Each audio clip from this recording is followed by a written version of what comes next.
influenced a lot of people to essentially accept all or most of the philosophy. That's why we call ourselves objectivists, and pretty much to see it all as correct. And then there are those who might not accept the whole philosophy, but they really like parts of it. And that's good, because number one, the parts of the philosophy they accept are correct. And number two, the more these ideas are passed along, maybe even piecemeal to the next generation, it's going to be easier to build in the future, right? If you have people who assume at least certain objectivist premises, then the others can be built on in the future. Now, Atlas itself had a number of influences, and Ed Crane has talked about some of them. Certainly, since its publication in the last 50 years, the pro-individual liberty, limited government movement has relied, I think, the best parts of the movement on Ayn Rand's ideas and Ayn Rand's arguments. And especially in the field of politics, limited government, and economics. And in fact, many people, when they think of objectivism, and they think of Atlas Shrugged, they think of the politics and the economic area. By the way, Nathaniel Branden points out the importance of Rand's ideas in culture that kind of go beyond politics. And he points out, very interestingly, that a lot of people who read The Fountainhead first really loved The Fountainhead, and some of them went on to become kind of leftists or people who we wouldn't normally consider sympathetic to objectivists, but they were inspired by the notion of, hey, we're individualists, we want to do our own thing, we want to try our own thing, and that's a very good influence. But what I want to say, what I want to talk about is several future appeals, I think, of objectivist ideas, areas where we have some great opportunities. And the first is what I would refer to as a secular universalist moral appeal. Now, I'm going to start off by talking about a paradigm that David Kelly has discussed many times, and that is the pre-modern versus the postmodern versus what we would call the modern or Enlightenment view of the world. The postmodern view, which you've heard discussed here today, Tibor Machan mentioned it, Stephen Hicks is an expert on it out in the audience somewhere here, is the notion that everything is relative. Everything is a matter of interpretation. You read a book, you can't really read Shakespeare and say, what did Shakespeare really mean? He meant whatever the hell you wanted Shakespeare to mean, okay? And the same thing goes for the whole world. Except, of course, that most of the people who make that sort of argument really do have an agenda. It's usually a leftist agenda, and they exempt themselves from their own principle that everything is a matter of interpretation. But then, if you point that out, they say, well, that's just bourgeoisie logic, and you just don't understand how, the contradictions of the dialectic work, because most of these guys are, basing their ideas on Marx anyway, okay? So this is the postmodernism, and this is, and a lot of people, I think, correctly see this postmodernist relativism as at the root of a lot of our social ills. Then second, you have the pre-modernists, often people who are relying on religion or tradition who say, well, we don't accept this. We don't accept that life is purposeless and meaningless and so forth. But the only place we can find meaning is usually in some sort of traditional notion of good and evil, good and bad, perhaps religious notions of good and evil and good and bad. Now, I point out something else very interesting. In the last year or two in the United States, there have been a spat of explicitly atheist books that have been bestsellers. Christopher Hitchens, Sam Harris had two of them, Richard Dawkins had one, some of the others as well.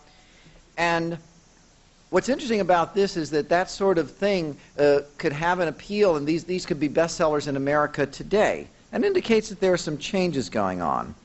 Now, Charles Murray pointed out, I think quite correctly, that in the past, a lot of religions and religious people, I should add, individuals, shared at least certain things with objectivism, and that is an objectivist. That is the notion that there is a good, there is a beautiful, there is a true, that these are proper pursuits of human beings, and that a lot of religious people they make some mistakes, but they at least have a proper pursuit, even if they get the particulars wrong. Rand herself, while being an atheist, didn't consider herself first and foremost an atheist.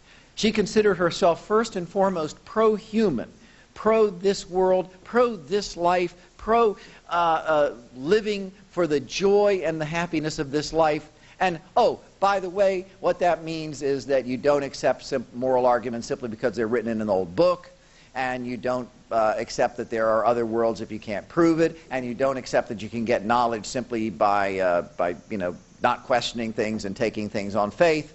So in a sense, yes, she was an atheist, but she was an atheist secondarily. She was first pro-human, pro-reason, pro-this world. Now, it's in that I see some interesting potential in the future. I think that in the future you're going to see, and this is where we can really help, that when we have discussions of morality, and Ed Crane is quite correct to say that we should make our arguments in favor of freedom based on morality and not just pragmatism, to the extent that we say, look, if you want to make a moral argument, if you want to have a moral discussion, you have to give reasons. You have to have your standard. I don't care if you're religious or postmodernist or whatever you call it. We're going to talk about this on the basis of reason and facts and so forth. You've got to put out on the table what your standard is, why this is your standard, and defend it. And if you say, I can't, whether you're a postmodernist or religionist or whatever, then sorry, you're not having an intelligent discussion. And I think that we can come along and say to those who perhaps are religious or come from a traditionalist background, who are concerned about value relativism, we can say, you know what, there is a standard. The standard of values is human life and the needs of human beings, not just for survival, but for flourishing, for happiness, and so forth. And you know what? These are the things that Ayn Rand wrote about. So I think that that these are arguments that we can engage in, and we can force the arguments on a rational ground, and in a way that, we're not doing it to offend people, to be nasty with people, but we're doing it to say, look, if this is your goal, human life on earth, and that's ours, okay, and that's our standard, then this is what we have to offer. And I think there's a great opportunity there. Second is that we should more and more push, and that there's a need for explicit recognition of individual human self-interest in our culture and in our society. Now, this is interesting because, again, the United States was founded on the principle that everyone has a right to pursue life, liberty, and the pursuit of happiness or property.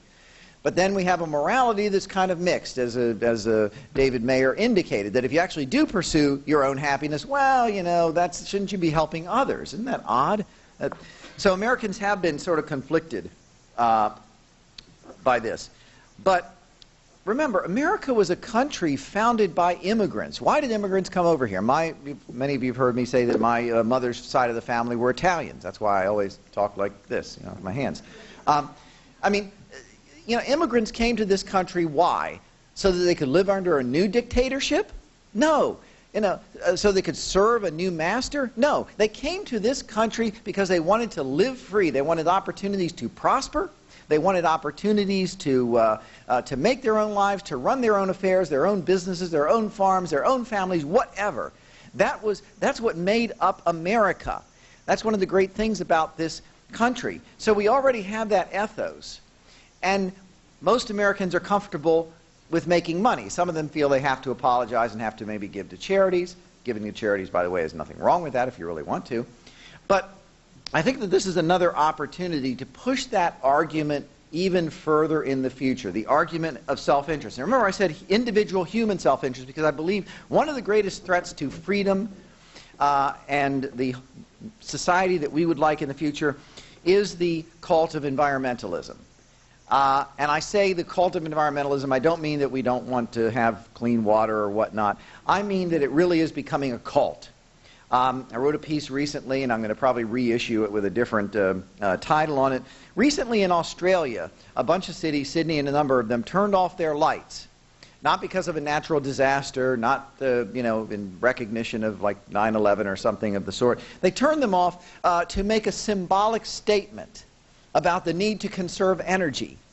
Think of what an obscene statement that is. It's one thing for you as an individual to turn the lights off in your room when you leave because you don't want to waste electricity, because you don't want to waste your own money. That's absolutely a sane thing to do. But the notion to say symbolically, the fact that we are producing energy, right, for our own uses, to light our homes, to heat our homes and so forth, air condition our homes, we should feel ashamed of that and guilty and symbolically turn them off? That's obscene. And by the way, in a couple of weeks, Los Angeles is supposedly going to do that. Environmentalism is a cult.